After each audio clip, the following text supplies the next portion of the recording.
Everyone, welcome to reality of love. मैं आपकी story teller Ananya आ गई जी सेम और मॉन की लव स्टोरी लेके। तो पिछले एपिसोड के लास्ट सीन में आप लोगों ने देखा था कि हमारी मॉन सेम को बहुत बात करने की कोशिश करती है, बट हमारी जो सेम होती है थोड़ा सा भी उसको भाव नहीं देती। अब देखते हैं आगे।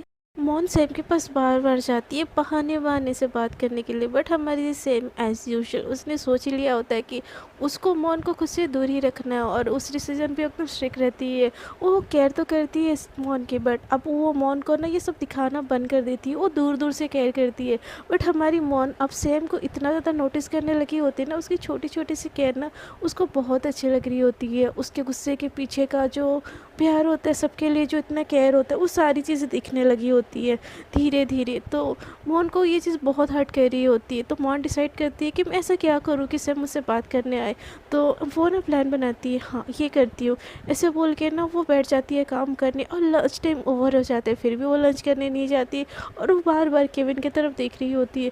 दूसरे मीटिंग में ना हमारी सेम गई होती है, वो मतलब काम करती है, वो ऑफिस में केविन में भी आ जाती है। वो मॉन की तरफ देखती है, बट उससे पूछते ही नहीं कि तुमने खाना खाया कि नहीं खाया।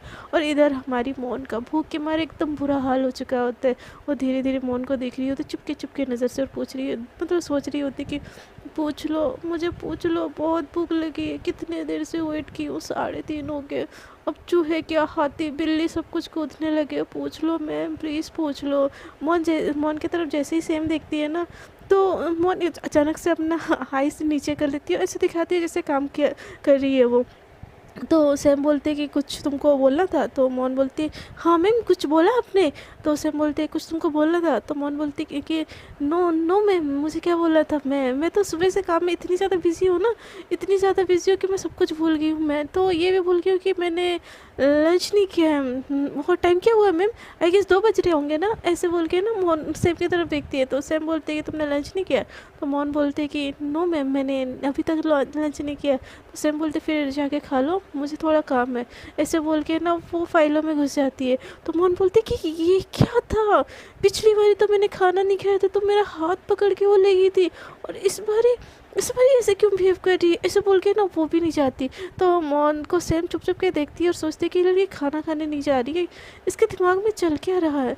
इतने देर भूखी रहेगी ना तो इसकी तबीयत ख़राब हो जाएगी, इसको तो अपनी पड़ी ही नहीं। ऐसे बोल के ना सैम मौन की तरफ देख ही नहीं रही होती, बट दिल ही दिल में उसको बड़ा गुस्सा कर रही होती है। और इधर मौन सोच रही होती कि सैम अब बोलेगी खाने के लिए जाओ, तब बोलेगी हाथ पकड़ के लेके जाएगी ज़बरदस्ती खाना खिलाने। बट हमारी सैम ऐसा कुछ भी नहीं करती, और मौन ऐसे देख देख के ना काम करती रहती है। उसके पेट में चूहे बिल्ली घोड़ा हाथी अब सब कुछ दौड़ने लगा है, बट वो क्या करे। सैम को मनाना है, मतलब उसकी केयर अटेंशन चाहिए थी उसको, तो इतना तो करना पड़ेगा। ऐसे करते करते ना 3:30 का 4:30 हो जाता है, और ऑफिस छुट्टी होने का टाइम आ जाता है। और मौन को भूखा देख के ना सैम को दिल ही दिल में बहुत ज़्यादा गुस्सा आता है। वो ऑफिस के बाहर जाती है, और जो पियोन खड़ा रहता है ना उससे बोलते कि तुमको अकल नहीं है क्या, ऑफिस में किसने खाना खाया नहीं खाया उसके लिए खाना पहुंचा दो, या कॉफ़ी या टी ऑफर करो। कोई काम कर रहा है तो एकदम झाड़ देती है उसके ऊपर सेम। तो हाँ, पियोन भी समझ नहीं पाता, बोलता है कि मैम कुछ कुछ गलती हो गई मुझसे, आई एम सॉरी मैम, मैंने मुझे पता नहीं था आपने लंच नहीं किया है। तो वो सेम बोलती है कि मैंने लंच नहीं किया है, ये बात नहीं है, मॉन ने लंच नहीं की थी, आपने उसको ऑफ़र क्यों नहीं की। तो वो पिया एकदम घबरा जाता है और बोलता है कि मैं मुझे मुझे पता नहीं था। तो दूसरे सामने से एक कोलिग्स जा रही होती, तो बोलती कि अरे मैंने उसको बोला था, बट उसने बोला कि वो काम में बहुत ज़्यादा बिजी है इसलिए उसने नहीं किया है। तो स्वयं उसको कुछ भी नहीं बोलती और गुस्से में वहाँ से चली जाती है। और हमारी बेचारी मौन ऑफिस छुट्टी हो जाता है और बैठी रहती है कि अब आएगी, ऑफिस भी छुट्टी हो गई, अब तो बोलेगी मुझे खाना खाने के लिए। ऐसे बोल के ना और थोड़ी देर इंतज़ार करती है, बट हमारी जो सैम होती है वो तब भी नहीं आती, और मतलब बहुत ज़्यादा गुस्सा करती है। और उस पियोन को बोलती है कि तुम मेरे साथ आओ। ऐसे बोल के ना उसको अपने साथ बुला लेती है, और ऑनलाइन बहुत सारा खाना ऑर्डर करके ना उस पियोन के हाथों मौन के पास भेज देती है। मौन जैसे ही खाना देखती बोलती कि ये क्या है, किसने भेजा है। तो वो पियोन बोलता है कि मैम आपने खाना नहीं खाया था ना, तो ये ऑफिस की तरफ से है आपके लिए। तो मौन बोलती है मुझे नहीं चाहिए, मुझे नहीं खाना, मुझे भूख ही नहीं है। तो वो पियोन बोलता है नो नो मैम प्लीज़ खा लीजिए, हमारी जॉब चली जाएगी आप नहीं खाएंगे। तो मौन बोलती है मैं नहीं खाऊंगी तो आपकी जॉब क्यों जाएगी, मेरा फास्ट है, मैं नहीं खाऊंगा। ऐसे बोल के ना उठ के जाने लगती। तो सेम उसके पीछे पीछे वो जो पियोन होता है ना उसके पीछे पीछे जाता है और बोलता है कि मैम प्लीज़ खा लीजिए, नहीं खाना है तो ये ले जाइए। तो मौन बोलती है मुझे भूख नहीं है, मैं नहीं खाऊंगा। मौन को भी बहुत ज़्यादा गुस्सा आ जाता है। तो जो पियोन होता है बोलता था कि ये सैम मैम ने आपके लिए भिजवाया है। तो ये सुन के ना मोन को और ज़्यादा गुस्सा आता है और बोलती कि भिजवा सकती थी खाना, बट मुझे ले जाके खिला नहीं सकती थी। अब तो मैं बिल्कुल नहीं खाऊंगी, नहीं चाहिए उसका ऐसा कुछ भी, ऐसे बोल के ना वो जो खाना जो पियोन पकड़ा होता है ना वो लेके जाती है और बाहर कुत्तों को दे देती है और एकदम गुस्से में बस का इंतज़ार करने लगती है। और ये सारी चीज़ ना सेम दूर बैठे कार में देख रही होती है। उसको और ज़्यादा मौन के ऊपर गुस्सा आता है। वो तो दिल ही दिल में सोचती है कि इस लड़की की प्रॉब्लम क्या है, हाँ, कि चाहती क्या है। इसको अटेंशन दो तो प्रॉब्लम, इसको अटेंशन ना दो तो प्रॉब्लम। और इसको समझ नहीं आता कि मैं नहीं चाहती है मेरी क्लोज है, ये क्यों क्यों ऐसा बिहेव कर रही है, क्यों मुझे इतना गुस्सा दिला रही है और मुझे क्यों फ़र्क पड़ रहा है इतना। नहीं नहीं खाना है ना तुमको, मत खाओ, ऐसे बोल के ना वो एकदम गाड़ी में बैठ के एकदम घूर घूर के मन को देख रही होती है। सैम पहले तो खाई होती है क्योंकि उसका मीटिंग चल रहा होता है, तो मीटिंग में कुछ खा लेती है, बट उसको भी भूख लगी होती है। बट मौन को भूखा देख के वो भी नहीं खा रही होती है, बस का इंतज़ार से मौन कर रही होती है, बट बस भी नहीं आ रही होती। मौन को इतना ज़्यादा गुस्सा आ रहा होता है ना, वो पास पर पड़े पत्थर को ना एकदम ज़ोर से किक मारती है और उस किक मारने के चक्कर में ना उसके नाखून टूट जाते हैं और ब्लीडिंग होने लगती है। मौन एकदम ज़ोर से चिल्लाती है, अब इसको भी मेरे भी टूटना, तो सब मेरी दुश्मन बन जाओ, सब मुझे मार डालो, एक साथ सब मार डालो, ऐसे बोल के ना पैर पकड़ के आओ चाओ चाओ ऐसे करके रोने लगती है। और साइड में जो बेंच होता है ना वहाँ पे बैठ जाती है और उसमें से बहुत ज़्यादा ब्लीडिंग होता है। तो दूर बैठे ना ये चीज़ सैम भी देख लेती है और बोलती है कि इस लड़की की प्रॉब्लम क्या, अब इसने ये क्या करवा दिया और इसके पैर से खून क्यों निकल रहे, ऐसा बोल के ना कार थोड़ा आगे बढ़ाती है।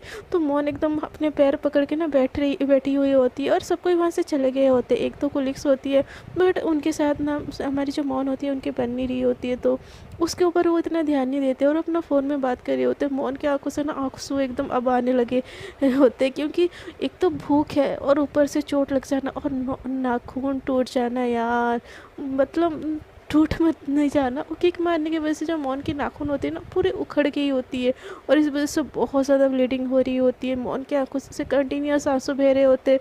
वो अपने हैंकी लाती है और उसको खून रखने की कोशिश करती है, बट खून है कि रुकने के नाम ही नहीं लेता हो और तेज तेज से बढ़ने लगता है। और दूर बैठे ना सैम ये देखती है और सैम का जो धैर्य एकदम ख़त्म हो जाता है और वो स्पीड कार लेके ना मौन के पास जाती है, एकदम स्पीड ब्रेक लगाती है और उतरती है और बोलती है व्हाट द हेल, तुम्हारी प्रॉब्लम क्या है, ये क्या हालत कर रखी है तुमने अपनी।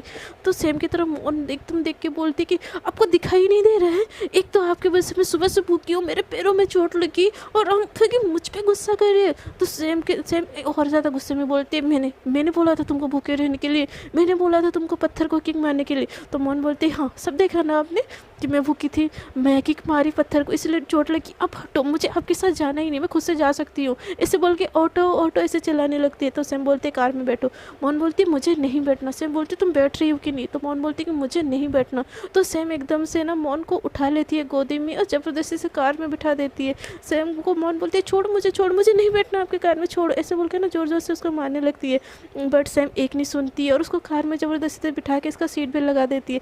दूसरी तरफ से जैसे मौन बैठने की कोशिश कर सैम बैठने की कोशिश करती है ना, मौन इधर सीट बेल्ट निकाल के ना उतर नहीं जा रही होती। तो मौन को सैम बोलती कि तुमको समझ नहीं आता, मैंने बैठने के लिए बोला ना। तो मौन बोलती है आपको समझ नहीं आता, मुझे नहीं बैठना है ना, मेरा पैर टूटा है, मुझे जाना है, ऐसे बोल के ना वो सीट से उठने की कोशिश करती है, एकदम उछल रही होती है। उसको ना अब उसका दर्द भी पता नहीं चल रहा होता कि उसका गुस्सा इतना ज़्यादा हो चुका होता है और वो सैम को ऐसे मतलब बैठने ही नहीं दे रही होती। तो सैम क्या करती है, मौन को ऐसे पकड़ती है, मौन के ऊपर आ जाती है और डोर को वहाँ से लॉक कर देती है। तो मौन बोलती है कि वो तो फिर कर क्या रहे हो, आपको दिखाई नहीं दे रहा मुझे चोट लगी है। तो सैम बोलती है चुपचाप बैठो, ऐसे बोल के ना उसके एकदम से क्लोज होके ना वो ड्राइविंग वाली सीट के पास जाती है। और जब सैम मौन के इतने ज़्यादा क्लोज आती है, मौन की दिल की धड़कनें अचानक से इतनी ज़्यादा तेज़ हो जाती है और एकदम शॉक होके वो बोलना ही भूल जाती है।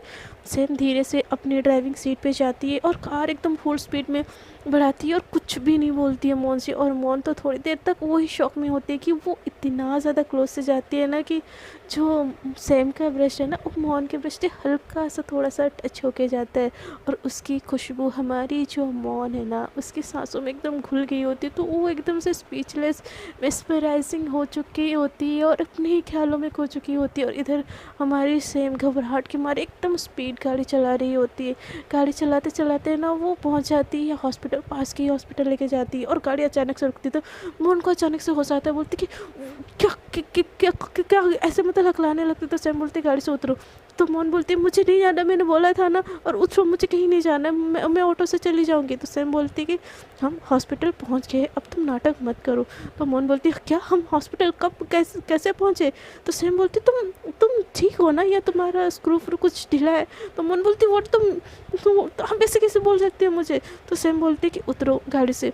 तो मोहन बोलती मुझे नहीं अपना ट्रीटमेंट करवाना। तो फिर से सेम फेस फोर्सफुली उसको अपने गोदी में उठाती है और ज़बरदस्ती से हॉस्पिटल के अंदर ले जाती है और एकदम चिल्लाती है, डॉक्टर, नर्स कोई है? डॉक्टर, ऐसे चिल्लाने लगती है। तो मोहन तभी भी उसके गोद से उतरने की कोशिश करी हो, तो बोलती छोड़ो मुझे, छोड़ो। तो मोहन को एकदम सेम गुस्से में देखती है और बोलती है यहाँ पे ना तमाशा मत करो, नहीं तो ना मुझसे बुरा कोई नहीं होगा। तो मोहन बोलती कि अब से बुरा कोई है भी नहीं और कोई हो भी नहीं सकता। तो सैम बोलती कि प्रॉब्लम क्या है तुम्हारी? हाँ, क्या क्या प्रॉब्लम है तुम्हारी? तो मोहन बोलती कि मेरी प्रॉब्लम ये है कि। तो सैम बोलते हाँ, तुम्हारी प्रॉब्लम क्या है? तो मोहन बोलती कुछ नहीं, छोड़ो मुझे। तो सैम बोलती है नहीं, जब तक तुम्हारे पैर नहीं ठीक हो जाते ना, तुमको मैं छोड़ूंगी नहीं। ऐसे बोल के ना वो नर्स डॉक्टर सब आ जाते हैं, क्योंकि वो हॉस्पिटल में ना हमारी सेम डोनेशन वहाँ पे करी होती है, तो उसको सब पहचानते हैं। तो सेम को देख के ना सारे डॉक्टर एकदम वीआईपी ट्रीटमेंट देने लगते हैं और मोहन को अचानक से स्ट्रेचर में बिठा के, मतलब एक जो होता है नहीं ये रूम उनका, वहाँ पे ले जाते हैं। तो मोहन बोलती कि क्या मुझे बस चोट लगी है, क्या ऑपरेशन करने वाले हो? तो सेम बोलते आई सेड चुपचाप बैठो, इतना नोटंकी करने की कोई ज़रूरत नहीं है। तो मोहन कुछ नहीं बोलती, इतने लोगों को देख के ना वो भी तमाशा नहीं करती, चुपचाप से बैठ जाती है। तो डॉक्टर देखते और बोलते हैं कि इनका बहुत ज़्यादा ब्लीडिंग हो गया, इनका थोड़ा सा हल्का सा सर्जरी करना पड़ेगा। तो मोहन ये सुन के ना एकदम घबरा जाती है और बोलती कि मेरे मेरे नाखून, नहीं नहीं नहीं, नेल टूटने से कौन से नाखून काटते हैं, नहीं नहीं नहीं नहीं, मेरा कोई सर्जरी नहीं करना, प्लीज़ प्लीज़ प्लीज़ मुझे छोड़ दो। ऐसे बोल के ना उस स्ट्रेचर से, मतलब जो होता है ना खटिया, उससे उठने की कोशिश करती है, जो बेड होता है। तो डॉक्टर बोलते हैं अरे मैम, सर्जरी मतलब बस टाँके लगेंगे। तो मोहन बोलती no no no no no no, मेरे अंदर सुइयाँ घुसाई जाएगी, मुझे बहुत दर्द होगा, नो नो नो नो, मुझे जाना है, मुझे जाना है, मैं इस टूटे नाखून के साथ रह लूँगी, प्लीज़ छोड़ो मुझे, छोड़ो मुझे, ऐसे बोल के ना वो भागने लगती है। तो सैम अचानक से आती है, मोहन को कंधे से पकड़ती है और बेड में ऐसा लेटा देती है और उसके पास बैठ जाती है और बोलती है इसका ट्रीटमेंट कीजिए। तो सैम जैसे ही इतना हक से मोहन के ऊपर हक जताती है ना, मोहन उसको एकदम देखते रह जाती है और सैम बोलते कि चुपचाप ट्रीटमेंट करवाओ, नहीं तो मैं तुमको यहाँ पे छोड़ के चली जाऊँगी। तो मोहन एकदम रोने लगती, तो सैम बोलती अब क्या हुआ? तो मोहन बोलते कि मैं इतनी पेन में हूँ, फिर भी आप मुझे छोड़ के चले जाओगे ना, जाओ जाओ यहाँ से जाओ। मैं डॉक्टर, आप स्टिच लगाइए, मैं करवा रही हूँ, इन मैडम को बोलिए ये यहाँ से चले जाए। तो सैम को मोहन के ये नखरे देख के उसको समझ नहीं आ रहा होता कि इस बंदी के दिमाग में चल क्या रहा है भाई।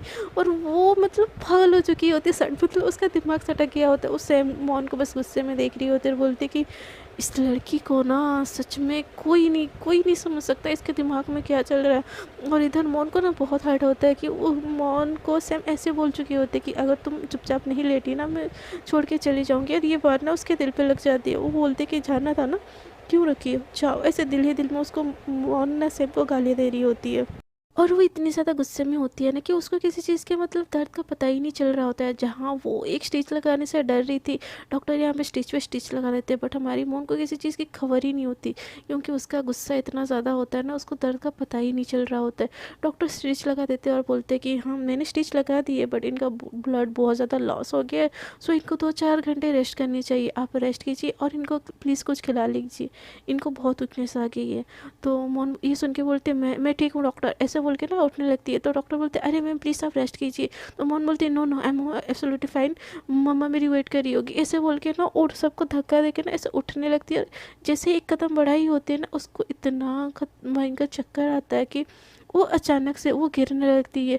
सैम एकदम भाग के जाती है और मोहन को अपने बाहों में पकड़ लेती है और बोलती है कि मोहन आई यू ऑलराइट, उठो, क्या हो गया तुमको? तो डॉक्टर बोलते हैं इट्स ओके, इतनी घबराने की बात नहीं है, उनका बहुत ज़्यादा ब्लड लॉस हो गया, आई थिंक इन्होंने कुछ खाना भी नहीं खाया, सो इनको थोड़ी सी वीकनेस आ गई है, नर्स इनको एक ड्रिप चलाओ। ऐसे बोल के ना डॉक्टर यहाँ से चले जाते हैं। तो मोहन को सैम अपने हाथों से उठाती है और बेड में लेटाती है बड़े प्यार से। मोहन एकदम बेहोश गिरी होती है। तो नर्स जैसे ही ड्रिप की जो इंजेक्शन लाती है ना, तो सैम बोलती है 1 मिनट रुको। तो नर्स बोलती है जी मैम। तो वो बोलती कि इससे ज़्यादा पेन नहीं होगा ना इसको। तो वो जो नर्स होती है ना वो हंसने लगती है, बोलती कि मैम इंजेक्शन लगा है तो थोड़ा सा तो पेन होगा ही ना, और मैम बेहोशी में है तो उनको पता नहीं चलेगा। तो सेम एकदम गुस्से में नर्स को बोलती है व्हाट यू मीन, बेहोशी में है तो पेन नहीं चलेगा मतलब अब कुछ भी करोगे। तो नर्स बोलती है मैम ये हमारा काम है और ये टिप इनके अच्छे के लिए ही लग रही है, सो प्लीज़ काम डाउन, इतना गुस्सा मत कीजिए नहीं तो आपका बीपी हाई हो जाएगा। तो सेम एकदम गुस्से में उस नर्स को देखती है, वो नर्स ड्रिप लगा के चली जाती है। उस कमरे में बस सेम और मौन होते हैं। तो सेम एकदम प्यार प्यार से ना मौन के फोrehead में ऐसे हाथ फेरती है और बोलती कि क्यों आता है तुमको इतना गुस्सा, क्यों, मैं जो तुमसे दूर हूँ तुम्हारे भलाई के लिए ही हूँ, और मेरे इतना बुरा बिहेवियर करने के बाद भी तुम मेरे ही पीछे क्यों पड़ी हो। एक नॉर्मल लाइफ जियो, तुम्हारे लिए एक ब्यूटीफुल फ्यूचर वेट किया है, उस ऑफिस से बाहर तुम्हारी एक ब्यूटीफुल सी दुनिया है, तुम उसमें खुश रहो, तुम मेरी ज़िंदगी में मत आने की कोशिश करो, नहीं तो बस तुमको आज जैसे दर्द मिला है ना ज़िंदगी भर वैसा दर्द मिलेगा। ऐसे बोल के ना धीरे धीरे से उसके सर पे हाथ फेरती है, उसके फोrehead पे किस करती है, और मतलब उसको जितना देर होश नहीं आता ना सेम उसी के पास मतलब बैठी रहती है और बस उसी को देख रही होती है और ढेर सारी बातें अपने दिल की कर रही होती है। वो बोलती है कि ये जो है ना तुम्हारे लिए ही है, मैं अब से तुमसे बात करना क्या, मैं तुमको अपनी पर्सनल सेक्रेटरी से भी हटा दूंगी और मैं देखती हूँ तुमको कौन परेशान करेगा, तुम्हारी सारी सेफ्टी मेरी, बट मुझे नहीं लगता कि तुमको अब मेरी क्लोज़ रखना चाहिए। मैं सेल्फिश हो गई थी बीच में इसलिए मैंने तुमको इतना क्लोज़ किया, बट नहीं, अब ये चीज़ नहीं होगी। अब से तुम अपनी लाइफ जियोगी और अपनी मर्ज़ी से जियोगी, अब तुम पे कोई बंदिशें नहीं होगी, तुम जो फील्ड चूज़ करना चाहोगी मेरी कंपनी में तुमको वो पोस्ट मिलेगी, बट तुमको अब मुझसे दूर रहना ही पड़ेगा। ऐसे बोल के उसको बड़े प्यार से ऐसे मतलब उसके सर पे हाथ फेर रही होती है और उसको बड़े प्यार से देख रही होती है। 2-4 घंटे बाद ना जैसे ही मौन को थोड़ा थोड़ा होश आता है ना वो देखती है कि उसके सर पे कोई बहुत ही प्यार से हाथ फेर रहा है, और सैम मतलब इतना ज़्यादा खोई हुई होती है ना कि अपनी ही सोच में वो देखती ही नहीं कि मौन को होश आ रहा है, और वो बड़े ही प्यार प्यार से ना उसके मासूम से फेस को देख के और उसको मतलब ऐसे बाल में हाथ फेरी होती है। तो मोहन की जैसे हल्की हल्की से नींद खुलती है वो सामने सेम को पाती है और वो देखती है कि सेम बड़े प्यार से उसको देख रही है और बड़े प्यार से ना उसके सर पे हाथ फैला रही है, सहला रही है। और ये चीज़ देख के ना मोहन के दिल को भी कुछ होता है और उसको ना सेम को मतलब जो नहीं होता बड़ा ही प्यार आता है सेम के ऊपर। वो कुछ नहीं बोलती, वो भी एकटक ना सेम को देखने लगती है, वो जिससे प्यार से उसके सर पे हाथ फैला रही होती है। और सारी चीज़ें देख के ना मोहन भी अपना गुस्सा भूल चुकी होती है और बड़े प्यार प्यार से उसको देख रही होती है और सेम की नज़र उस पर होती ही नहीं है। वो बस सोच रही होती है अपने ख्यालों में और उसके सर पे हाथ फेर रही होती है। तो जैसे ही सेम की नज़र मोहन के ऊपर पड़ती है ना वो अचानक से घबरा के उठ जाती है। तो मोहन बोलती क्या हुआ आपको, उठ उठ क्यों गई। तो सैम बोलती कि तुमको होश आ गया, तुमने मुझे आवाज़ क्यों नहीं दी।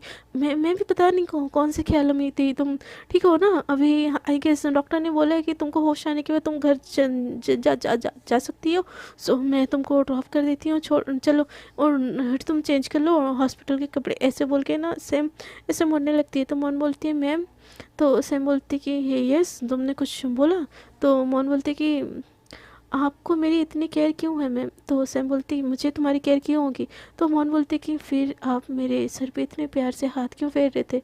तो मोहन को सैम कुछ नहीं बोलती और वो उस रूम से चली जाती है। सैम को जाता हुआ देखिए मोहन स्माइल करती है और बोलती कि मेरी इतनी केयर करती हो फिर भी मेरे पे इतना गुस्सा करती हो, ऐसा क्या है आपके दिल में जो मेरे लिए इतनी प्रोटेक्टिव रहती हो। ऐसे बोल के ना स्माइल करने लगती है और वो चेंज करके ना वो सेम के कार में चुपचाप से आके बैठ जाती है।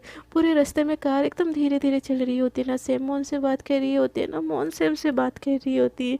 दोनों में जो खामोशी में जो एक बात नहीं होती दोनों के बीच में सेम वही बातें चल रही होती है। सेम मोहन को उसके घर पे ड्रॉप कर देती है और बोलती अंदर जा सकती हो ना। तो सेम को मोहन एकदम स्मेल लेती है और बोलती कि जिंदा हूँ मैं, अभी व्हील चेयर पे नहीं आई हूँ जो आपको मुझे गोदी में लेके छोड़ना पड़ेगा। इसे छोड़ना चाहो तो छोड़ सकती हो, मैं मना नहीं करूँगी। ऐसे बोल के ना वो लंगड़ा लंगड़ा के चलने लगती उतर के। तो सेम बोलती वेट, तो मोहन बोलती छी। तो सेम अपने कार से निकलती है और बोलती कि ऐसे मतलब कंधे का सहारा देती है और उसको लेके जाती है। और जैसे बेल प्रेस करती है ना, फिर से उसकी मम्मा देखती है, तो जैसे ही वो डोर ओपन करती है ना, देखती है कि मोन का एक हाथ सैम के कंधे में और से मोन का एक पैर टूटा हुआ। तो बोलती कि सत्यानाश, अब ये क्या नया लगा रखा है मोन, तुमने रोज़ कुछ ना कुछ तुड़वा के आओगी और तुम्हारे बॉस तुमको छोड़ने आएगी। तो मोन को इतना डांट खाता हुआ देख के ना सैम बोलती, नो नो मैं, ये मेरी गलती है, वो क्या है ना, मैंने ही केविन का मेरा डोर लॉक कर दिया मोन के पैर में, तो प्लीज़ सैम सॉरी। तो सैम को इतना ज़्यादा हम्बल होता हुआ मोन के लिए देख के उसकी मम्मा बोलती कि बेटा आप झूठ क्यों बोल रहे हो, मुझे अपनी बेटी का ना हरकतों का पता है, ये खुद ही कहीं पे कुट के आई होगी और आप इसके ऊपर इसका इल्ज़ाम खुद पे ले रही हो। तो सैम की तरफ मोन की मम्मा को देखता हुआ मोन बोलती कि मम्मा आप मेरी मम्मा हो कि इनकी मम्मा हो, साइड मेरा ही लेना कि अपनी ज़िंदगी भर अपनी बेटी की बेइज्जती करवाते रहना, वो भी अपने बॉस के सामने। तो सेम की मोन की जो मम्मा होते हैं ना, वो हंसने लगती है। तो मोन बोलती है मम्मा पैर दुख रहा, आप अंदर आने दोगे कि यहीं पे खड़े रखोगे। तो उसकी मम्मा एकदम हड़बड़ा के बोलती है हाँ हाँ हाँ अंदर आओ अंदर आओ, तुमको ज़्यादा लगेगा, दिखाओ कहाँ पे। तो मोन बोलती है मम्मा सारी बेइज्जती सारी फिक्र बस दरवाजे पे कर दोगे क्या, अंदर भी तो आने दो। ऐसे बोल के ना वो उनको बोलते, तो मोन की मम्मा साइड हो जाती है और सेम कंधे से पकड़ के ना मोन को लाके ना सोफे में बिठा देती है और बोलती कि आंटी ठीक है फिर मैं अब चलती हूँ। तो उसकी मम्मा रोक देती है और बोलती बेटा चाय तो पीते जाओ। तो उसे बोलती नहीं नहीं आंटी मैं फिर कभी आती हूँ, आप इसका ख्याल रखिए।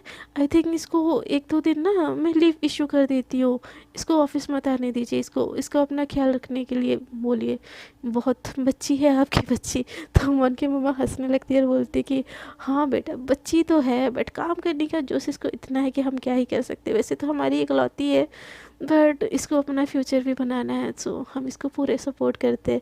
तो ऐसे बोल के ना स्माइल करने लगते, तो सैम भी ना स्माइल करके ना वहाँ से चली जाती है। उसकी मम्मा जैसे रिटर्न आती है ना, मौन पूछती है उसकी मम्मा उन बॉस ने क्या बोला। तो उसकी मम्मा बोलते कि उन्होंने बोला कि 2-4 दिन का लीव उन्होंने सेंशन कर दिया, आराम से रेस्ट करो, अच्छे से ठीक हो फिर काम पे जाना और अपना ख्याल रखा करो, हाँ यहाँ वहाँ कूदती फिरती रहती हो। तो मौन एकदम से गुस्से हो जाती है और बोलती है उन्होंने ऐसा बोला। तो से मौन की मम्मा बोलती है हाँ उन्होंने ऐसा ही बोला कि आपकी बेटी बहुत बच्ची है। हाँ मेरी बेटी बच्ची है मुझे ये तो पता है, बट इतनी ज़्यादा कूदती फिरती रहती है मुझे नहीं पता था। तो मौन बोलती मम्मा ये सब सेम ने बोला। तो उसकी मम्मा हंसने लगती है। तो मौन बोलती सच सच बोलो ये सब सेम ने बोला कि मैं बच्ची हूँ। तो मौन की मम्मा एकदम हंसने लगती है और बोलती कि हाँ हाँ ऐसे ही बोला तुम्हारे बॉस ने, और तुमको लीव सेंशन की है तो आपको तुमको 1 वीक तक बिल्कुल कहीं नहीं जाना है, रेस्ट करना है। तो मौनी सुन के बोलती कि मेरी लीव सेंशन करने वाली वो कौन होती है। तो उसकी मम्मा बोलती है बेटा वो तुम्हारी बॉस है, वो तुमको लीव दे ही सकती है। तो मौन एकदम गुस्से हो जाती है और बोलती है कि इसको इनको ना मुझे बस खुद से दूर ही रखना है, मतलब पैर मेरा टूटा मुझे केयर चाहिए बट नहीं इनको इनको ना अपना एटीट्यूड दिखाना, ऐसा बोल के ना वो उठ के चलने लगते। तो उसका पैर फिर से दर्द करता, बोलती आओ जाओ जाओ जाओ, ऐसे बोल के ना फिर से वो सोफे पे बैठ जाती। तो मोहन की मम्मा उसके पास एकदम घबराते हुए आ जाती है और बोलती कि बेटा आप ठीक हो ना, क्या क्या ये बच्चों वाली हरकतें कर रखी है, आप मुझे बुला लेते मैं पकड़ लेती। तो मोहन बोलती कि सॉरी मम्मा वो मुझे रूम तक जाना है। तो उसकी मम्मा उसको पकड़ के ना रूम तक लेके जाती है और मोन को ना बहुत ज़्यादा गुस्सा होता है सैम के ऊपर कि वो मुझे छुट्टी कैसे दे सकती है, लेकिन सैम ने उसके अच्छे के लिए उसको रेस्ट करने के लिए छुट्टी दिया था। बट इस बात से ना मोन एकदम बहुत ज़्यादा गुस्सा हो जाती है और बोलती है कि मुझे ये जानबूझ के ना इग्नोर कर रही है, इनको ना मैं छोड़ूंगा ही नहीं, ऐसे बोलकर बहुत ज़्यादा गुस्से में ना रात भर मोन के बारे में सोचती रहती है। और फिर ये सोचती है कि मैं ये क्यों सोच रही हूँ, मुझे उनके बारे में नहीं सोचना है, मुझे उनसे दूर जाना था बट नहीं, ऐसे इग्नोर होके दूर नहीं जाना है, मुझे ना उनको इग्नोर करके दूर जाना है, ऐसे बोल के ना वो इधर से उधर टहल रही होती है। और दूसरी तरफ हमारी सैम उनको घर ड्रॉप करके ना वो फिर से चली जाती है एक बार और बहुत ज़्यादा ड्रिंक करने लगती है। और ड्रिंक करते करते सोचती है कि देखा फिर से मैंने तुमको चोट पहुंचा दी, नहीं ये नहीं होगा, ये फिर से नहीं होगा, ऐसे बोल के ना बहुत ज़्यादा ड्रिंक करने लगती है। और वो मतलब अपने घर चली जाती है बट पार्किंग में अपना कार रखे ना वहीं पे सो जाती है, घर जाती ही नहीं है वो। अगले दिन सुबह वो घर जाती है, फ्रेश होती है, अपनों के साथ ब्रेकफास्ट करती है और ऑफिस के लिए चली जाती है। वो ऑफिस जाके सैम मॉन की केबिन देखती है, मतलब उसी के केबिन के अंदर छोटा सा उसका डेस्क लगा होता है, वो देखती है, उसके डेस्क पे आती है और बोलती कि बच्ची हो, बड़ी हो जाओगी, अब और पियोन सुनो ऐसे बोल के ना आवाज़ देने लगता है। तो जो पियोन बाहर होता है ना उसी के पर्सनल वाला, तो अंदर आता है। तो सैम बोलते हैं कि ये जो मॉन मैम की केबिन है ना, इसको जो फाइनेंस डिपार्टमेंट में जिया मैम के पास लगा दो। तो पियोन बोलता है कि ओके मैम, ऐसे बोल के ना वो बाकी सारे जो पियोन होते हैं ना उनको बुला के लाता है, और जो मॉन की ये डेस्क होती है ना उसको जिया के केबिन के पास लगा देता है। ये जिया देख के शॉक हो जाती है, और वो एकदम भागते हुए सैम के केबिन में आती है। सैम एकदम बिजी होती है, अपने लैपटॉप में कुछ काम कर रही होती है। जिया बोलती है कि सैम सैम सैम सैम क्या क्या, तो सैम बोलती है कि हाँ क्या हुआ। तो जिया बोलती है कि तुझे हो क्या गया, तूने तूने मॉन की चेयर मेरे पास लगवा दी। तो सैम बोलते कि हाँ, तो वो फाइनेंस डिपार्टमेंट ही उसके लिए अच्छा है। तो जिया बोलती एक तो लड़ झगड़ के तू खुद उसको ली थी, अब तू खुद उसको दूर कर रही है, तेरे दिमाग में चल क्या रहा है सैम। तो सैम बोलती है नथिंग। तो जिया बोलती कि झूठ मत बोल, तेरे दिमाग में कुछ तो चल रहा है, देख मैं तुझे अब से नहीं चाइल्डहुड से जानती हूँ, तो सच सच बोल, तो चल क्या रहा है तेरे दिमाग में। तो सैम बोलती है नथिंग, मैंने बोला ना, और उसको तुम्हारे डिपार्टमेंट में आई गेस उसकी सही प्लेस है, मैं उसका टैलेंट वेस्ट करी थी मेरी अपनी पर्सनल असिस्टेंट रख के। तो जिया बोलती है मैडम, तुम्हारी असिस्टेंट की सैलरी ना वो मेरे डिपार्टमेंट की उस मैनेजर से ना में दुगनी है, तो आपने उसकी कोई ज़िंदगी बर्बाद नहीं की थी, उसकी ज़िंदगी आबाद की थी, और आप क्या हो गया उस फिर से तो लड़ाई होगी क्या तुम दोनों में। तो सैम बोलती ऐसा कुछ भी नहीं है। तो जिया बोलती कि सैम तो क्यों भाग रही है उससे फिर। तो सैम बोलते कि नथिंग, मैंने बोला ना, तू जा, अब मेरा दिमाग मत खा। ऐसे एकदम बहुत ज़्यादा स्ट्रेसफुल आवाज़ में बोलती है। तो जिया बोल उसके पास आती है और कंधे में हाथ रखती है, बोलती कि इतना ज़्यादा स्ट्रेस इतनी छोटू सी दिमाग में, घर पे कुछ हुआ था क्या। तो सैम बोलते कि नथिंग यार, बस मेरा घर पे लाइफ वही एज यूजुअल चल रहा है और नथिंग कुछ। तो सैम बोलते कि जिया बोलते कि फिर सैम के मॉन के साथ कुछ हुआ। तो बोलती कि नथिंग यार, वो कल उसको बस थोड़ी सी चोट लगी थी, तो मुझे अच्छा नहीं लगा तो मैंने उसको लीव दे दी है। तो सैम की बात सुन के मोन बोल तो जिया बोलती कि अच्छा जी, उसको चोट लगी थी और ये बात तुझे कैसे पता। तो सैम बोलते कि नहीं, ऑफिस के बाहर लगी थी, तो वो आई गेस तो तुम्हारे साथ ही रहे तो सही है, अब तुम्हारा क्वेश्चन आंसर ख़त्म हो गया तो मैं कुछ वो कर लूँ। तो जिया एकदम गुस्से में सैम की तरफ देखती है और बोलती है कि तू जानबूझ के ये कर रही है ना। तो सैम बोलते कि क्या। तो जिया बोलते कि वही, तेरे दरवाजे पे खुशी आ रही है और तू उसको धक्के मार के भगा रही है, तेरे में सेंस है क्या। तो जिया बोल की बात सुन के ना सैम बोलते कि इनफ इज़ इनफ, बहुत हो गया, बहुत हो गया जिया, मैंने बहुत बकवास सुन ली तेरी, भूल मत, इस ऑफिस में ना मैं बॉस हूँ, तू नहीं समझी। तो जिया बोलती हाँ तू बॉस है, मनमानी चला बस अपनी, ऐसे बोल के ना गुस्से में उसका केबिन का दरवाज़ा जोर से मार के ना वैसे चली जाती है। वो दोनों ही बहुत ज़्यादा गुस्से में होते हैं, और सैम जिया के जाने के बाद उसके पीछे बोलते तुझे नहीं पता मैं क्यों कर रही हूँ ये सब, मैं उसकी ज़िंदगी बर्बाद नहीं कर सकती। ऐसे बोल के ना वो अपने काम में फिर से चली जाती है। अगले दिन मोहन एक दिन तो लीव ले लेती है, बट घर में उसका बिल्कुल ही मन नहीं लग रहा होता, उसका दिमाग बस चल रहा होता है कि सैम क्या कर रही होगी, ये कर रही होगी, वो कर रही होगी, मतलब उसका दिमाग ना बस ऑफिस में ही होता है, ऑफिस के अलावा कहीं नहीं होता है। उसकी मम्मा उससे बात करती है बट वो फिर भी खोई खोई होती है, मतलब उसकी मम्मा बोलती है कि बेटा ये खा लो, टीवी देख लो, ये कर लो, वो कर लो, बट हमारी जो मौन होती है ना उसका ध्यान कहीं पे होता ही नहीं। उसको ना बार बार सैम की याद आ रही होती है, ऐसे करते करते ना मतलब रात हो जाती है, मोन एकदम इरिटेट हो जाती है और बोलती कि मुझे क्यों इतनी याद आ रही है, मैं टीवी देखना चाहूँ वो भी नहीं देख सकती, मैं ये करना चाहूँ वो भी नहीं कर सकती, मुझे हो क्या रहा है। उतने मतलब अपने पीलो को ना पकड़ के वो एकदम नोच नाच के ना जो उसकी रुई होती है ना एकदम उसको बाहर निकाल देती है, और बहुत ज़्यादा फ्रस्ट्रेशन में होती है। तो उसकी उसी टाइम पे ना उसकी जो मम्मा होती है ना वो एकदम से उसके लिए दवाई लेके आती है और उसको खिलाने के लिए। तो मोहन की ऐसी हालत देखे ना वो घबरा जाती है और बोलती बेटा आप ठीक हो ना, क्या क्या हालत कर रखी है रूम की। तो मोहन बोलती नहीं हूँ मम्मा, मैं ठीक नहीं हूँ। तो ये सुन के ना उसकी मम्मा बोलती बच्चा क्या हुआ, आपको कुछ स्ट्रेस हो रही है, पेन हो रही है, डॉक्टर के पास चले। तो मोहन बोलती नो मम्मा, मुझे मुझे पता नहीं मुझे क्या हो रहा है। तो उसकी मम्मा बोलती है बेटा you can share with me. तो मोहन बोलती कि क्या शेयर करूँ मम्मा, जब मुझे ही खुद नहीं पता कुछ तो मैं क्या शेयर करूँ आपसे। तो उसकी मम्मा बोलती है बेटा जो दिल में चल रहा है वो शेयर कर दो। तो मोहन बोलती मेरे दिल में ये चल रहा है कि मेरी मैम मुझे इग्नोर कैसे कर सकती है। तो ये सुन के उसकी मम्मा हंसने लगती है और बोलती बेटा उन्होंने तुमको कभी इग्नोर किया। तो मोहन बोलती ये जो हमने उन्होंने छुट्टी दी है ना, ये छुट्टी दे के इग्नोर किया, और मुझे बहुत ज़्यादा इग्नोरेंस फील हो रहा है, मुझे मुझे मुझे ये चीज़ डाइजेस्ट नहीं हो रही है। तो ये सुन के ना उसकी मम्मा हंसने लगती है और बोलती है बेटा उन्होंने आपकी बेहतरी के लिए दिया है तो इतना स्ट्रेस मत लो, दवाई खाओ और सो जाओ। तो मोहन बोलती है कि नहीं मम्मा आप नहीं समझोगे, वो मुझे खुद से दूर करना चाहती है। तो उसकी मम्मा हंसती है और बोलती है तो क्या हुआ बेटा, नॉट ए बिग डील, तुम बस उनकी एम्प्लॉई हो, तुम दोनों बस एम्प्लॉई और बॉस का रिश्ता है ना, या तुम दोनों दोस्त भी हो ना, सॉरी मैं भूल गई थी, तो अपने दोस्त को जाके मना लेना। तो ये बात सुन के ना मोहन बोलती नहीं वो मेरी दोस्त नहीं है। तो मोहन की मम्मा बोलती तो फिर तो बेटा फिर बहुत अच्छा है, तो अपनी मैम को थोड़ा सा इग्नोर कर देंगे भी तो क्या होगा बेटा, उनको बहुत ज़्यादा काम रहता है। तो आप ऐसा मत सोचो कि वो आपको इग्नोर कर रही है, उनको काम रहता होगा ये सोचो।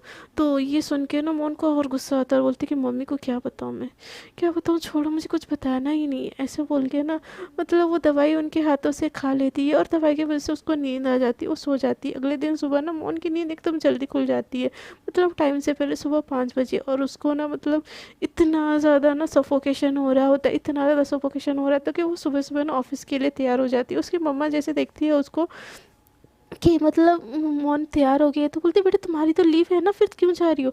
तो मोहन बोलती नो मम्मा मैं घर में रही ना मैं और बीमार हो जाऊंगी, मुझे अच्छा नहीं लग रहा है। तो उसकी मम्मा बहुत मना करती है, बट हमारी जो मोहन होती है वो बिल्कुल कुछ भी नहीं सुनती, वो ऑफिस के लिए निकल जाती है। तो वो कैब करके ना उस दिन ऑफिस चली जाती है, ऑफिस में सबसे पहले चली जाती है। वो जैसे जाती है अपने केबिन में जाती है जो कि सैम का केबिन होता है, बट जाती है वहाँ पे देखती है कि एक भी उसका चेयर डेस्क कुछ भी नहीं है और ऑफिस में कोई आया भी नहीं। ये चीज़ देखे ना सैम मोहन का दिमाग एकदम फिर जाता है, वो इधर उधर भागती है, एक एक करके ना वो सैम के केबिन में ही रुकती है। एक एक करके सब जन आते रहते और मतलब ये जो फियोन आता है ना उसको देखती है, बोलती कि भैया मेरा यहाँ पे डेस्क लगा था वो हटा क्यों दिया है, मैं बस 2 दिन के लिए लीव पे गई थी तो कुछ हुआ था क्या। तो वो जो पियोन होता है बोलता है कि हाँ मैं बताना भूल गया, आई एम सॉरी, आपका डेस्क ना जिया मैम के केबिन में शिफ्ट कर दिया गया, अब से आप मतलब वहीं पे ही मैडम ने सैम मैम ने शिफ्ट करने के लिए बोला। तो ये सुन के ना उनका पारा और हाई हो जाता है और वो उसी केबिन से निकलती ही नहीं। सारे के मतलब जो होते हैं ना उसके सारे के सारे कोलिग्स आगे होते हैं, बट वो है कि आ ही नहीं रही होती। जिया के केबिन में जो उसको डेस्क मिली होती है, सारे के सारे क्लिक्स आते जाते हैं और उसी बीच ना जिया को भी पता चलता है कि मोन ऑफिस आ गई है।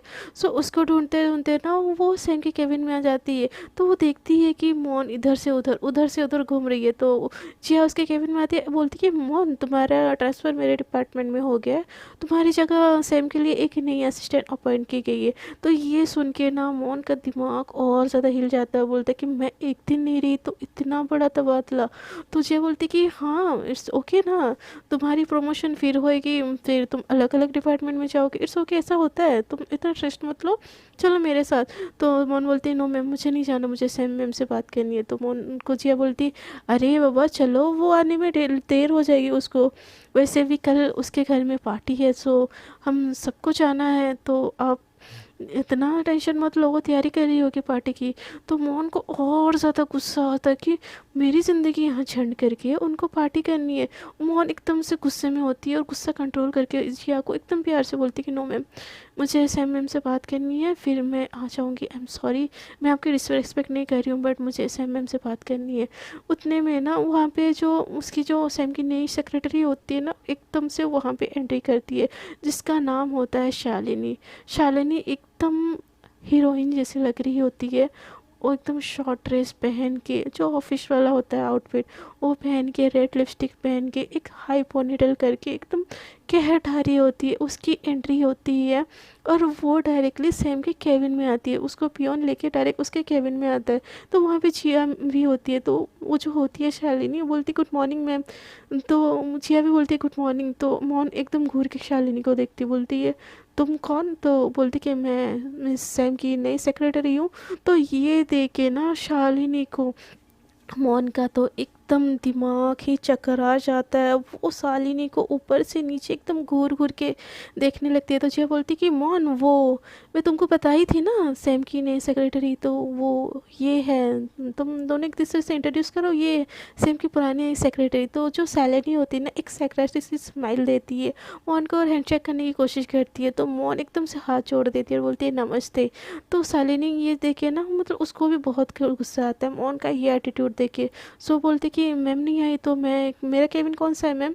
तो जिया को पूछती तो जिया बोलती कि वो जो सैम के बाहर का जो जस्ट राइट साइड में जो टेबल लेवल लगा है ना वो आपका है, आपको बस वही छोटा सा केबिन मिला है। तो शालिनी जाके ना बिना कुछ बोले वहाँ पे बैठ जाती है। तो जिया बोलती कि मोहन हम चले हम हमारे डिपार्टमेंट में। तो मोहन को इतना गुस्सा आता ना, वो जिया को फिर से बोलती ma'am I respect you but मुझे सैम मैम से बात करके जानी है। तो जिया कुछ भी नहीं बोलती, वो केबिन से वहाँ से निकल के चली जाती है। और मोहन केबिन में इधर से उधर एकदम घूमती रहती है, एकदम गुस्से में। उसके गाल टमाटर जैसे लाग, आँखों में एकदम खून उतर आया हो, जैसे एकदम इधर से उधर बस घूमी जा रही होती है। सो फ्रेंड्स, अब तक के लिए इतना ही। देखते हैं कि स्टोरी में क्या होता है। सैम की ऐसी क्या मजबूरी है जो वो मोहन को एक्सेप्ट नहीं कर सकती, जबकि वो उससे इतना प्यार करती है। और क्या मोहन को रियलाइज़ होता है और वो क्या एक्सेप्ट करती है कि वो भी सैम से प्यार करती है। वो तो जानने के लिए आपको बने रहना पड़ेगा मेरे चैनल पे। अगर आपको मेरी वीडियो अच्छी लगी तो प्लीज़ वीडियो को कर दीजिएगा लाइक शेयर एंड कॉमेंट। और जो लोग मेरे साथ न्यू चल रहे हैं कृपया कर दीजिएगा मेरे चैनल को सब्सक्राइब। अब तक के लिए इतना ही। टाटा बाय बाय, अपना बहुत ज़्यादा ख्याल रखिएगा।